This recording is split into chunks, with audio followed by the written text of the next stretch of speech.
Cafecito con la licenciada es una presentación de Ibereconomía, España en positivo, tu portal de noticias. Belaera Glam, moda y accesorios para la mujer glam. Nutritienda Caracas, todo lo que necesitas para tu salud nutricional. Autoservicio Italia, con más de 60 años en Venezuela ofreciendo servicio para tu carro. Nutricionista Rosicela, porque invertir en nutrición es invertir en salud. Bienvenidos a un nuevo cafecito con la licenciada, un espacio 30 minutos en donde usted puede disfrutar de un buen café mientras escucha la mejor información de salud y bienestar, porque es importante para nosotros que usted sepa sobre salud, nutrición, bienestar. Y bueno, el día de hoy tenemos un invitado especial. El título del programa es El doctor nos aclara la verdad, porque existen muchos mitos sobre medicina y nos encanta automedicarnos. Entonces hoy vamos a descubrir si lo que normalmente nosotros hacemos está bien o no. Bienvenido, doctor Jorge Abadi, a nuestro programa. Gracias por su tiempo y bueno, un placer tenerlo acá para aclarar dudas que tenemos todos prácticamente, ¿no? Entonces, bueno, bienvenido, doctor. Gracias, Rosy, para servirle. Cualquier cosa, si está en mis manos, para servirles con todo gusto. Sí, seguramente hoy nos vas a aclarar muchísimas dudas. Por ejemplo, comenzó la pandemia, entonces todos queríamos pues fortalecer nuestro sistema inmunológico y comenzamos a automedicarnos por casi 2 años, vitamina C, zinc, magnesio, vitamina D, es decir, cuánta vitamina conseguíamos en una farmacia comenzamos a tomar indiscriminadamente sin saber cuántos miligramos, no nos los prescribió nadie, simplemente por el pánico de sobrevivir si contraíamos, ¿no?, la infección por COVID-19. ¿Eso estuvo bien o hicimos una locura? ¿Eso fue peor el remedio que la enfermedad o sí, bueno, hicimos bien porque era un caso de emergencia, por ejemplo? Bueno, estuvo en parte bien, en parte muy bien. O sea, a veces necesitamos suplementos para subir todo lo que es el sistema inmune. Eso es importante. Esa parte la aplaudo porque las personas que antes no sabían nada de esto, ni tomaban vitaminas ni suplementos, lo estuvieron haciendo y subieron su sistema inmune y les hizo bien. El problema es cuando es en exceso o cuando algo no lo necesitamos o cuando se prolonga el tiempo de ingestión de algún suplemento o vitamina. En medicina existe una frase muy clásica que es primum non nocere, o sea, primero no hacer daño. Si algo no lo necesitamos, no lo tomemos. Entonces, bueno, ese paciente con enfermedades de base o inmunosuprimido o bajo peso, un suplemento le cae del cielo. Entonces, bueno, hicimos bien.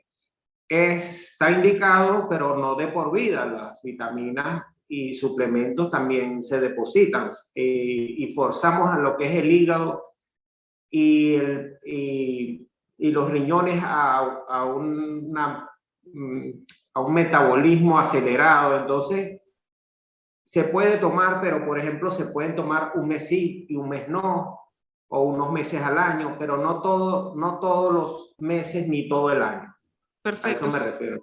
Sería una buena idea, por ejemplo, tomar esos suplementos en los momentos, porque bueno, como todo ha venido por periodos, o sea, por olas, sería como recomendable entonces tomar cuando los picos están altos de contagio y luego cuando va bajando los casos, detener un poco lo que es la suplementación. Sería un nivel como intermedio adecuado para hacer este tipo o sea, tomar estas vitaminas, ¿o no? Por supuesto, y hasta está indicado. Por ejemplo, en una familia que tenga un miembro familiar con esta enfermedad, se indica el suplemento vitamínico a todos los miembros de esa familia, ese núcleo familiar que vive en esa casa, todos deben tomar suplementos vitamínicos y pueden ser minerales también.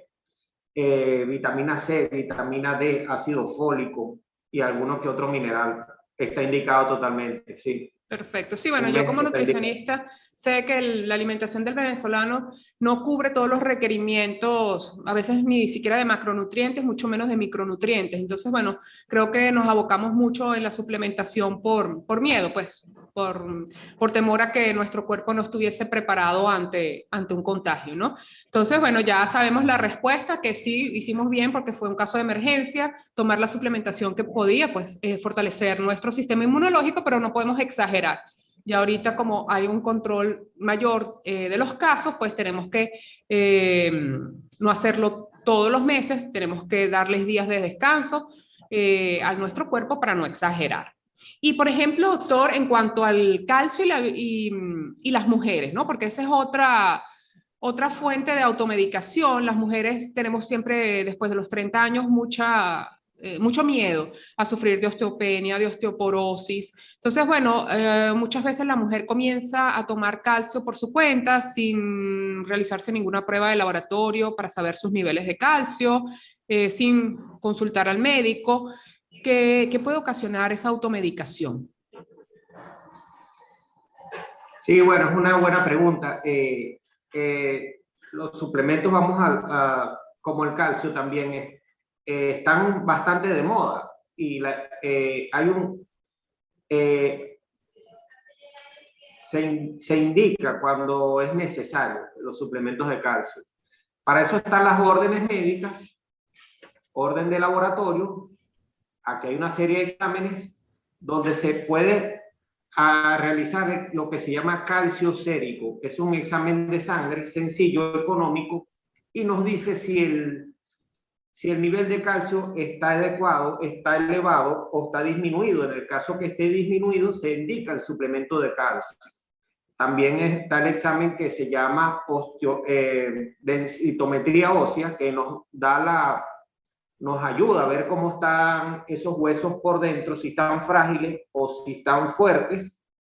Y eso nos da unos niveles que van desde la normalidad, osteopenia, osteoporosis 1, 2 y 3. Entonces, dependiendo de eso, se indica calcio, y si pasamos a osteoporosis, se indica calcio más otros tratamientos para ayudar a la densidad ósea.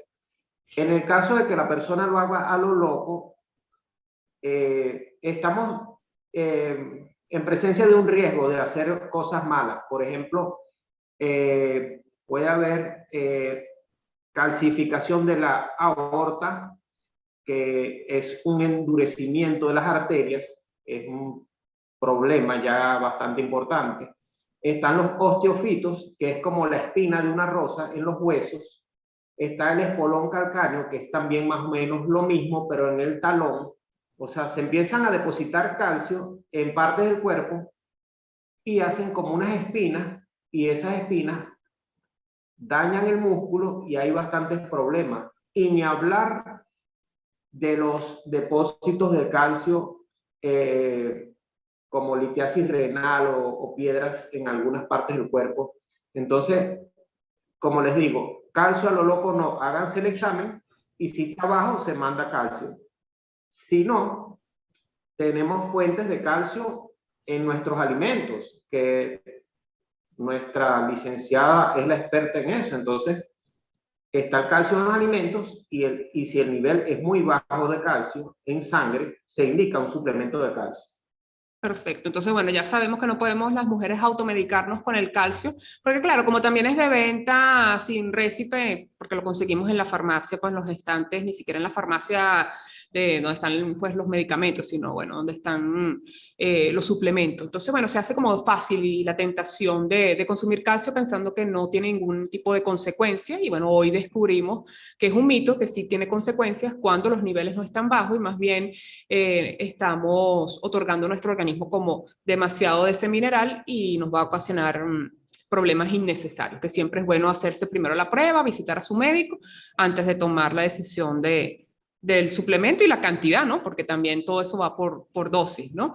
Y hablando, continuando porque este es el mes de las mujeres, ¿no? Bueno, hablando de las mujeres, el tema de la terapia de reemplazo hormonal también trae muchas dudas, muchas preguntas, muchos mitos. Las mujeres creen que, bueno, que inmediatamente al caer en menopausia todas necesitan terapia de reemplazo hormonal. ¿Cómo se maneja eso? Porque de verdad hay muchos mitos en ese tema. Sí, por supuesto. Es un tema bastante amplio. Hay muchos mitos y también cae en el tema de las modas.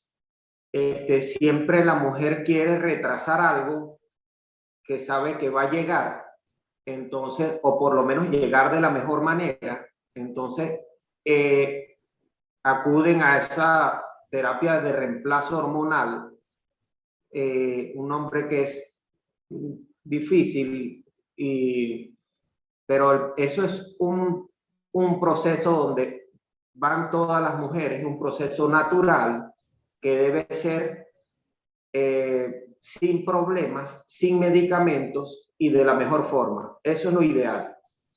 Ok. Hay unas modas ahora que a mujeres a partir de 35 años están tomando hormonas también indiscriminadamente, entonces tampoco se debe. Vuelvo al mismo comentario de antes, para eso tenemos una orden de laboratorio y ahí está lo que se llaman exámenes hormonales y ahí vamos a ver qué hormonas están bajas, cuál otras están altas y dependiendo de eso, con una terapia farmacológica hormonal se regula esas fallas, esas disminuciones o esos picos altos de esas hormonas. Entonces, siempre importante el examen de laboratorio y ver cuáles de las hormonas están bajas, cuáles están altas y dependiendo de esto, se indica terapia hormonal a la mujer que necesite. Esa es mi respuesta sobre este tema de terapia de reemplazo hormonal. No a lo loco, no a lo loco. Claro, y es cierto que, digamos, algunas hormonas que se utilizan para esa terapia de reemplazo hormonal nos pudiera colocar a nosotras las mujeres en mayor riesgo de cáncer de mama, por ejemplo, o eso es un mito. Por supuesto, por supuesto. Como todo medicamento tiene efectos adversos y, y, y ya sea en exceso de la concentración o en exceso del tiempo, en vez de ayudarnos, vamos a causar un problema. Entonces, yo soy de los médicos que dicen que si no es necesario, no tomarse nada y las cosas deben tener todas sus indicaciones. Entonces, hacer sus exámenes de laboratorio y si no es necesario, no se lo tome porque una amiga me dijo, ella le fue bien, etcétera. Entonces, Sí. como todo, puede causar otro problema. Sí, es verdad. Yo creo que en líneas generales, pues no solamente en medicina, en nutrición también sucede. Existen dos grandes problemas, ¿no? El famoso doctor Google, donde todo el mundo coloca una palabra allí en el buscador y bueno, lees un sinfín de información y bueno, sin consultar a un especialista, toma su propia decisión, a veces se automedican y se autodiagnostican.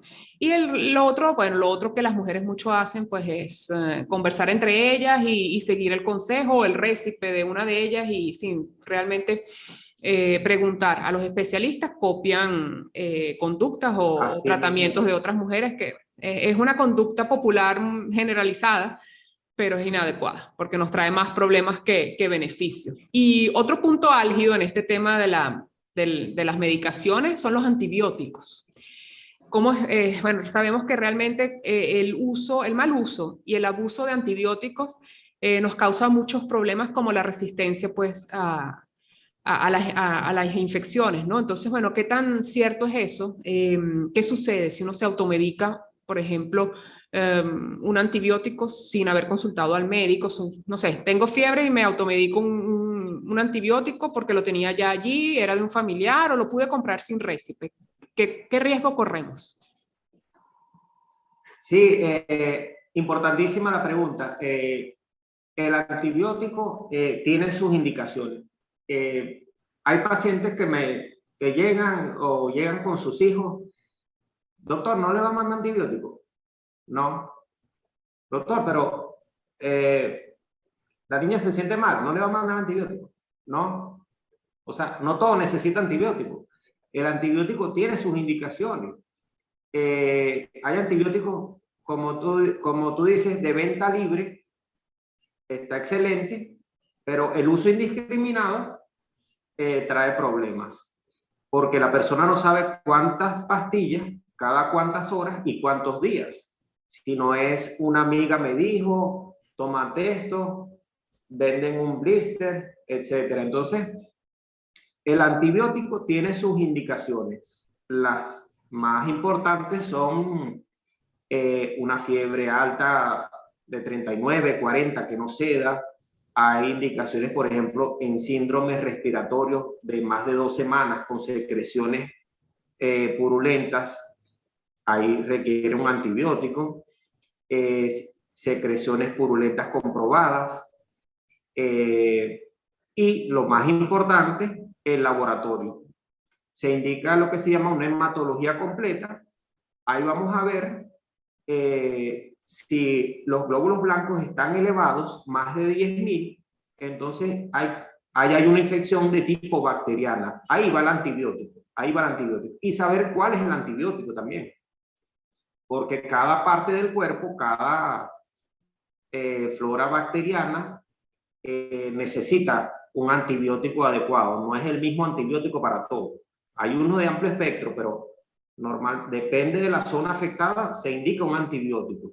Y hay que saber si es local, como en crema, tomado, endovenoso, entonces, y cada cuántas horas. Y entonces, si no lo hacemos así, se genera una resistencia bacteriana y entonces esa persona no va a necesitar ese antibiótico, sino otro más complejo, más caro, inclusive hasta endovenoso. Entonces, el uso de antibióticos indiscriminados es importantísimo.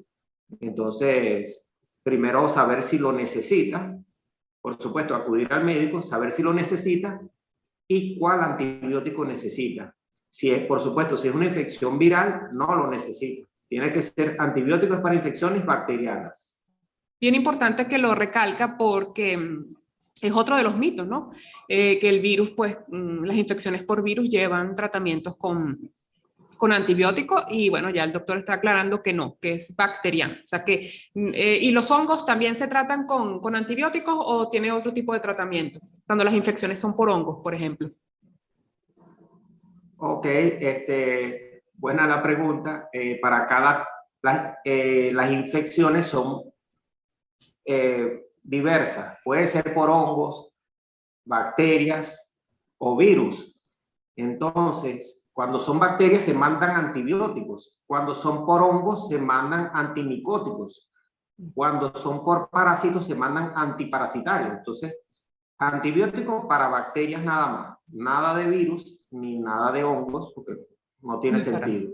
No excelente, excelente. Bueno, buenísimo porque fíjense que eso es un mito muy común y sé que hoy las personas están aprendiendo que los antibióticos solamente para las infecciones bacterianas y que otros factores como los virus, los parásitos y los hongos que también causan infección, que también pueden producir fiebre, pero no automáticamente la fiebre va asociada a un antibiótico porque primero tenemos que saber qué tipo de infección y quién lo está ocasionando y el doctor es el que sabe qué tipo de antibiótico tienes que tomar, cuánto es la dosis, porque me imagino que eso va por peso también, y el número de días que debes de realizar el tratamiento. Eso no puede ser tomado a la ligera como muchas veces lo hacemos. De verdad que muy buena la información porque ha aclarado puntos, sobre todo ahorita en pandemia que ha habido mucha controversia, ¿no? Con lo del tratamiento de este virus, porque bueno, unos decían que antibióticos sí, antibióticos no, las personas también tienden a veces a automedicarse por temor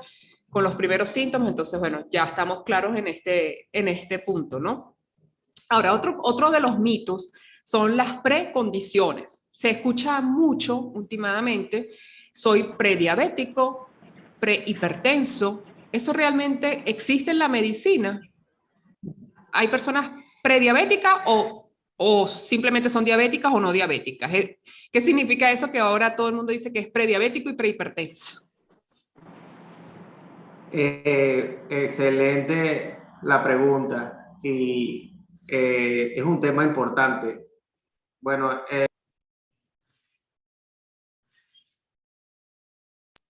en medicina eso realmente no es ese término prediabético, prehipertenso, premenopáusico, preinfarto, no, olviden eso ya, eso no existe, no, fue una moda, pero no existe. Se trata, por ejemplo, cuando está una mujer embarazada, no decimos está preembarazada, ¿no? O sea, ¿está embarazada o no está embarazada? Entonces, así también son los mismos términos que estamos hablando. La persona es diabética o no es diabética, es hipertensa o no es hipertensa, tiene infarto o no tiene infarto. Lo que sí el término confunde porque hay personas con predisposición. Por ejemplo, personas que tienen la glicemia en el límite superior o tienen la tensión arterial en el límite superior, entonces si se descuidan en los factores modificables, van a tener la enfermedad. O si tienen el gen por herencia, si se descuidan y no tienen calidad de vida, van a tener la enfermedad. Eso es lo prediabético o prehipertenso. Pero realmente eso no existe. La enfermedad está o no está. Lo que tenemos que hacer, y en eso nos ayuda la licenciada, es en mejorar los factores modificables, esos que no necesitan tratamiento medicamentoso, y así evitamos las enfermedades. Entonces, por supuesto que esos términos de no existen, no existen. O sea, uno es sano o es enfermo, no es pre-enfermo. Perfecto, ya sabemos eso porque realmente me sucede todo el tiempo cuando pregunto en consulta cuál es el motivo de la visita y muchos me dicen, bueno, porque me dijeron que soy prediabético o prediabética o me dijeron que soy premenopáusica o prehipertenso. Y bueno, vengo aquí pues a perder peso y a modificar mi alimentación, que está muy bien, porque son factores, el peso y el porcentaje de grasa corporal y el sedentarismo son factores modificables que hacen la diferencia en no padecer de varias enfermedades crónicas degenerativas, pero bueno, ya sabemos que ese término no existe, simplemente es que la persona tiene esa predisposición y estamos buscando que no caiga en la enfermedad. Entonces ya ese punto lo tenemos claro. Perfecto.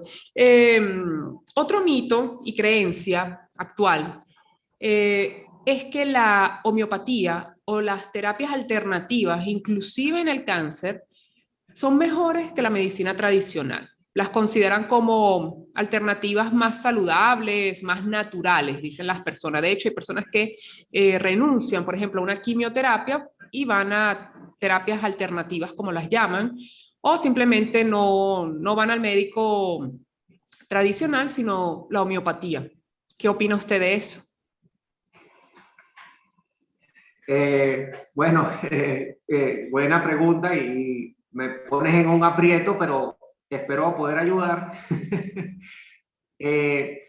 Por ejemplo, mire, hay cosas que sí funcionan de verdad. Por ejemplo, te digo algo. Los medicamentos, el 70% de los medicamentos provienen de las plantas. Entonces, por ahí te puedo responder algunas preguntas. Lo otro es que las terapias alternativas tienen un poder en el sistema inmunológico que son excelentes. Entonces, ayudan a subir las defensas, tienen un efecto de bienestar, tienen también el efecto placebo, tienen una cantidad de cosas que el paciente se siente bien y ayudan a la enfermedad. Pero por supuesto que, te doy otro ejemplo, si tenemos un tumor grande, ya consolidado, por supuesto que no hay terapia alternativa que vaya a curar eso.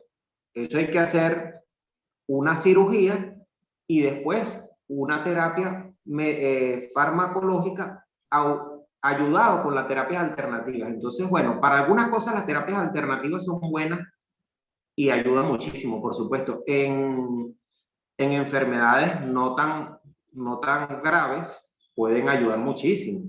Inclusive se indican la terapia alternativa con la farmacológica, entonces ayuda mucho. Otro ejemplo, por lo menos en la faringitis reactiva, eso es un motivo de consulta muy frecuente. Doctor, me duele la garganta, entonces, ¿qué me tomo? Uno manda el tratamiento farmacológico y también manda las medidas generales. Entonces, en esas medidas generales están infusiones calientes y entonces ahí está una de las terapias alternativas. La gente prepara muchas infusiones, muchas cosas con hierbas y plantas. Como te digo, el origen de los medicamentos son 70% de plantas, pero ¿cómo la persona en su casa va a saber cuántas hojas le va a echar? Porque si le echa poquito, no hace nada. Y si le echa todo el árbol, hay una hiperdosis. Entonces, ¿cuántas hojas le tiene que echar a la infusión? Ahí está el detalle. Entonces, también hemos visto intoxicaciones por plantas porque el paciente no sabe cuántas la dosis. Pero, y otra cosa que de las terapias alternativas, en esas infusiones, es que a veces nos está ayudando no tanto la hojita ni la flor, sino el calor local que tiene eso. Cuando se toman esas infusiones bien calientes, el calor local es el que está haciendo el 80% del trabajo. El calor vasodilata, dilata los tubos, pasa más sangre y desinflama el órgano. Eso es lo que pasa realmente. Entonces pudieran coexistir. Digamos que la medicina tradicional y las terapias alternativas bien utilizadas pudieran coexistir. O sea, no son enemigas, sino pudieran ambas trabajar para un mismo fin. Por supuesto, van de la mano, ayudan desde el espíritu, el cuerpo, van de la mano, es un complemento, siempre las mando como complemento. Haga cualquier terapia alternativa al lado de la terapia médica. Nos encanta que hagan eso porque llegamos al mismo camino juntos. Perfecto. Me encanta Perfecto, sí, porque a veces hay como posiciones muy duras, ¿no? En donde está el que defiende la medicina tradicional y que lo otro no sirve y viceversa, ¿no? Entonces, bueno, creo que aquí es cuestión de unir fuerzas, lo beneficioso de cada una y, en fin, de ayudar al paciente, que es el objetivo, pues, que tenemos. Y bueno, doctor, ¿algún otro mito muy común que que no les he preguntado hoy, pues, que nos quiera conversar, que a lo mejor sea muy común y yo no lo mencioné para nuestro público, que quisiera añadir? Bueno, hay muchísimos. Hablamos de la terapia del antibiótico, que es muy común. Está el paciente que va para la consulta, doctor, no me va a mandar nada, ¿no? O sea, el paciente le encanta tomarse algo, una pastilla, una vitamina, algo. Entonces, la automedicación, tenemos que frenar esa conducta. Si el paciente a veces viene y no debe tomar nada. Igual que el hipertenso grado 1, ese hipertenso con esas cifras que apenas tiene 10 por arriba, hasta la Organización Mundial de la Salud la manejamos con los factores modificables: ejercicio, descanso, dieta. Y bueno, eso es uno de los mitos también más grandes, que me gusta ayudar con los factores modificables y después los factores medicamentosos. Me encanta esa parte, que ayudar al paciente en esos factores modificables. Hay que preguntarle cómo está durmiendo, cómo está comiendo, cuáles son sus actividades, qué le gusta hacer. El paciente es un ser completo, no es un cuerpo nada más. Entonces, lo tratamos completo, desde el sueño, la comida, el descanso, todo. Me encanta esa parte. Sí, sí, es cierto, porque bueno, como nutricionista, pues en estos años pues de experiencia laboral he visto cómo el impacto en los cambios de hábito, alimentación, sueño y actividad física mejoran considerablemente, inclusive tienen hasta un retroceso en las terapias de medicamentos, es decir, por ejemplo, pacientes ya diabéticos tipo 2 descompensados, gracias a la buena alimentación, el ejercicio físico y el manejo del estrés, logran reducir significativamente las dosis de medicamentos o las dosis de insulina. Lo mismo pasa con el hipertenso. Ya muchos pacientes, pues cada vez más jóvenes, que es lo que llama la atención, cada vez llegan personas con muchos problemas metabólicos, cada vez más hacia la adolescencia y no tanto hacia el adulto mayor. Y eso preocupa porque sabemos que modificando hábitos logramos que estas personas no sufran de patologías, ¿no? Por lo menos las que son ocasionadas por nuestra propia culpa, porque nos portamos mal, como digo yo. Entonces, bueno, Sí. son factores que podemos Sí, pues. perfectamente modificar y simplemente, bueno, tenemos que tener esta información, por ejemplo, como lo hemos aprendido hoy, no tomar, digamos, los diagnósticos, autodiagnosticarnos ni automedicarnos. Bueno, doctor, sus consejos antes de concluir hacia nuestro público y sus puntos de contacto para las personas que quieran seguirlo en las redes sociales o quieran ir a su consulta. Bueno, el primer consejo es ir a un especialista como el licenciado Rosicela o algún médico.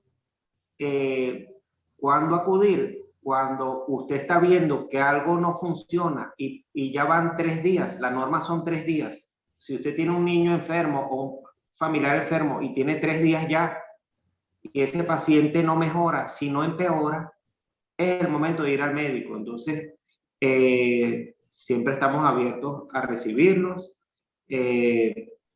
Mi consejo no es automedicarse, ni es lo que me dijo la amiga, ni a ella funcionó. Cada cuerpo es diferente. Para eso estamos los que estudiamos en esta área. Y bueno, Jorge Abadí para servirles, de medicina familiar, y por mis redes, Jorge Abadí Trías, para servirles. Perfecto. Perfecto, doctor.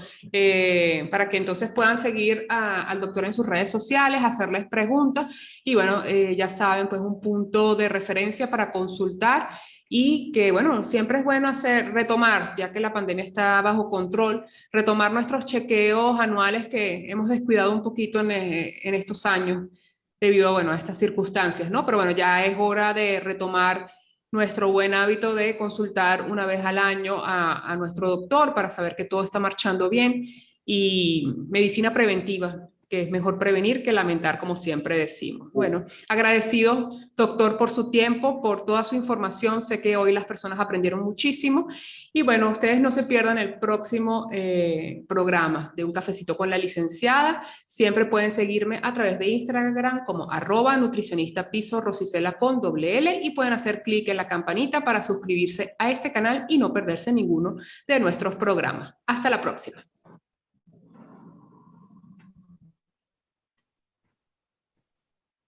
Un Cafecito con la Licenciada fue una presentación de Ibereconomía, España en Positivo, tu portal de noticias. Bella Glam, moda y accesorios para la mujer glam. Nutritienda Caracas, todo lo que necesitas para tu salud nutricional. Autoservicio Italia, con más de 60 años en Venezuela, ofreciendo servicios para tu carro. Nutricionista Rosicela Puglisi, porque invertir en nutrición es invertir en salud.